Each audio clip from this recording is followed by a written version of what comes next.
ja runāsi par nāvi, tad arī piesauksi nāvi. Tas ir tāds, manuprāt, muļķīgs stereotips, bet runāt par nāvi jau nav nekas slikts. Nav mums neviens to mācījis runāt par tādām tēmām, un es esmu pieredzējusi arī savā ģimenē, ka cilvēks mirst, tad ar to runāt izvairās, jo mēs nezinām, kā runāt, mēs nezinām, ko teikt, kā uzvesties tādā situācijā. Jā, jo tā ilūzija viņai ir skaidra, jā. Mēs esam jauni, skaisti, un to jaunības kultu arī, teiksim, kultivēt tā, droši vien apzinām tie, kad viss ir, mēs varam uzlabot izskatu, jā, lai izskatītos jaunāk, bet laiks turpina iet, tad, ja mēs brīnišķīgi izskatāmies, jā, mēs varam justies ļoti labi, laiks iet uz priekšu, ja tas neapstājas, un varbūt tās tur ir tā problēma, ja, kad mēs neapzināmies sevi kā cilvēku ar sākumu un beigām.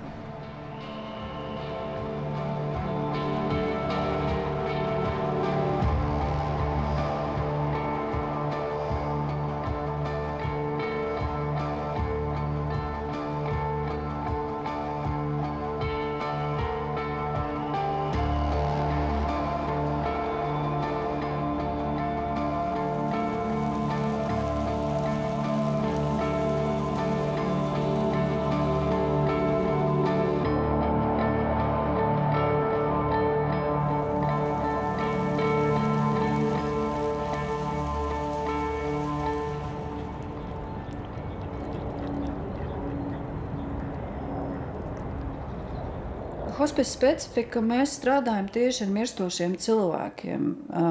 Daudziem tā tēma ļoti biedējoši izklausās, un man pat bieži ir teikuši, ko jūs tur ņematies ar to nāvi. Bet patiesībā mēs jau strādājam ar dzīviem cilvēkiem, un ar nāvi mēs saskaramies tikai, tas ir tāds maziņš mirklītis, tas ir mūsu pakalpojuma, tas noslēguma posms, kad mēs saņemam ziņu vai esam arī klāt tajā brīdī, kad cilvēks nomirst.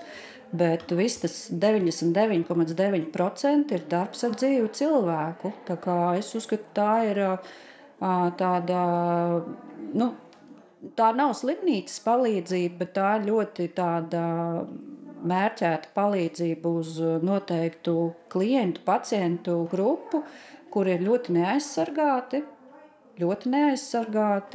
un es teikšu, ka mums pat ir liela privilēģija ieiet viņu ģimenēs un būt klāt tādā nozīmīgā, personīgā brīdī, kā aiziešana. Latvijā hospice kustība ir tāds salīdzinoši jauns, bet pasaulē jau tas viss notiek labu laiku. Un neko jaunu mēs arī neizgudrojam. Arī citās valstīs ir hospice aprūpe, kur brīvprātīgie dara ļoti, ļoti lielu daļu no darba. Papildus tam pamata darbinieku pulkam. Mēdz pat aplēst, ka 70% darba hospicā dara brīvprātīgie. Tas ir tur, kur ir arī hospice mājas kā stacionāri. Un tad brīvprātīgie tur dara visu ko. Sākot no uzkopšanas, beidzot ar mūzikas spēlēšanu, stāda ziedus dārzos. Mums pagaidām Latvijā vēl nav hospice kā stacionāra, bet mums brīvprātīgie dodās uz slimnīcām, uz paliatīvās aprūpes nodaļām. Un tur mums ir tāds labdarības projekts Svētku galds, kas ir pilnībā brīvprātīgo projekts. Brīvprātīgie dodās uz slimnīcām, cienā pacientus ar kādiem gadījumiem. Parasti tas ir ļoti vienkāršas vēlmes pēc saldējuma, pēc kafijas un kaut ko garšīgu. Un tad galvenā jau doma ir ar viņiem aprunāties, veltīt laiku, uzmanību, kas slimnīcās, protams, ir tās dienas garas un vienmuļas. Kā īsinam laiku, pavadam laiku kopā ar slimniekiem. Es ar saviem bērniem runāju, viņi skaidri zina, kur mēs nākam. Citreiz ir bijis tā, ka tā nākšana nav tikai trešdienās. Mēs esam arī ar jaunāko meitiņu, kurai ir 6 gadi, apsveikuši kundzīti apaļā jubilejā šeit nodaļā.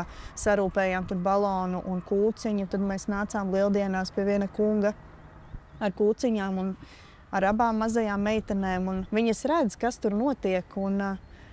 Jā, un viņām arī asaras acīs par to, ka tev izdevās mammu iepriecināt, un tie cilvēki redz, ka arī bērni nāk un viņi nebaidās. Ja par to runās jau startā ģimenē, kad nāve jau nav nekas slikts, arī bērni to uztvers citādāk. Man, piemēram, mazā meita saka, ka tā ome mirs 93 gadīgā. Ja? jo viņa domā, ka viņai kārta ir pirmajai.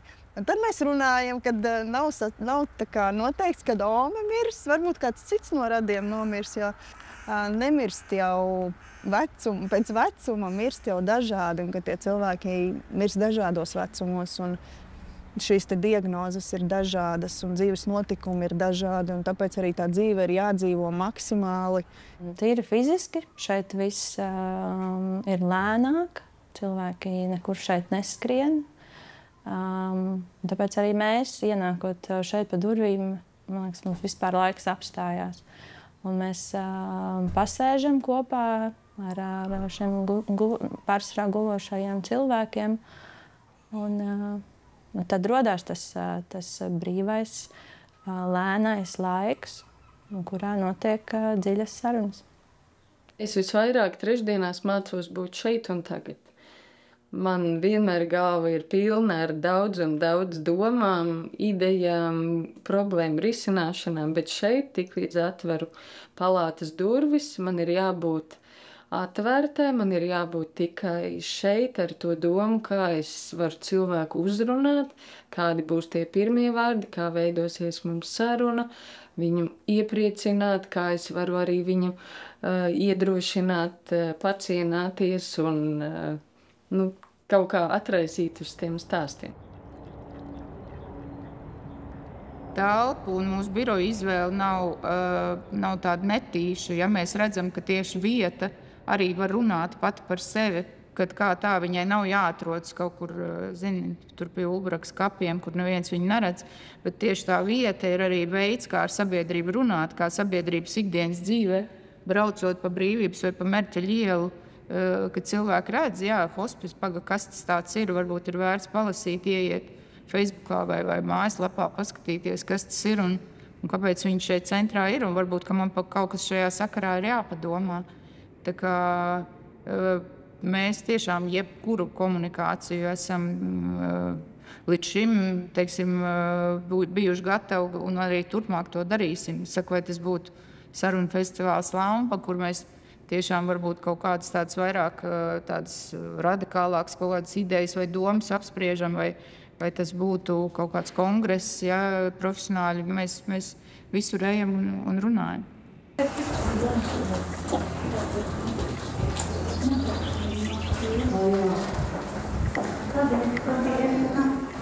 Mēs nevaram lielas lietas nekādas izdarīt, bet iedot to sajūtu, ka mums nav viena alga.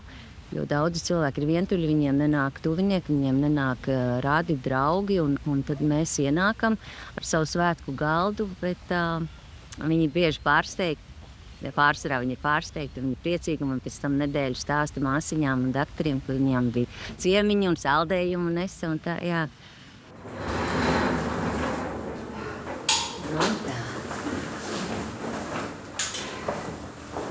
Mēs šeit tā ka riktējamies. Laimīgi savu svētku galvu.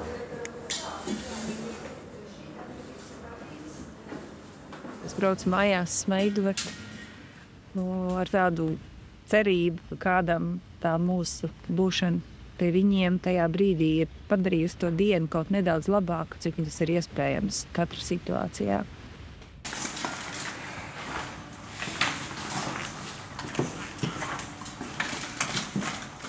Tas ir tik ievainojošs brīdis, kad tu esi slimnīcā, vispār pats par sevi, ka tev ir veselības problēmas, un vai nu tur ir ģimene, vai nav, kas atnāk, bet pats par sevi tas ir ļoti, tāds cilvēku dzīvē, man liekas, ka ļoti vārīgs brīdis, un tas, kad ir kāds blakus, kas atnāk, un tādu mazu žestu, tas ir ļoti daudz.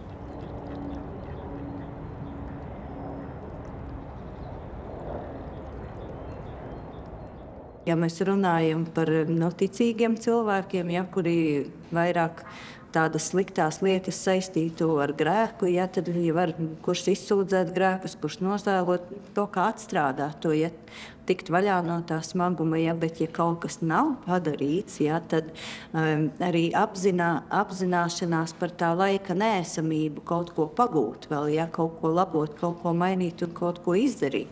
Tad biežāk tiek nožēlotas lietas, kuras dzīves laikā ir atliktas, vai kurš tur ir nav bijis gatavs, jau nav bijis gatavs gadiem kādai sarunai. Ja? Tā kā nožēla vairāk saistās ar to, ko es neizdarīju, nevis ko es esmu izdarījusi.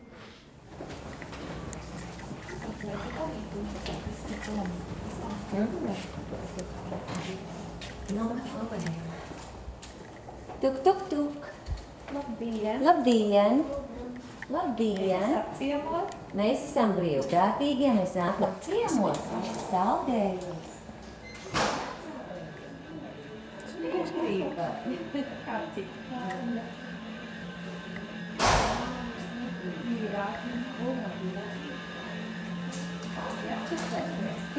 Paldies!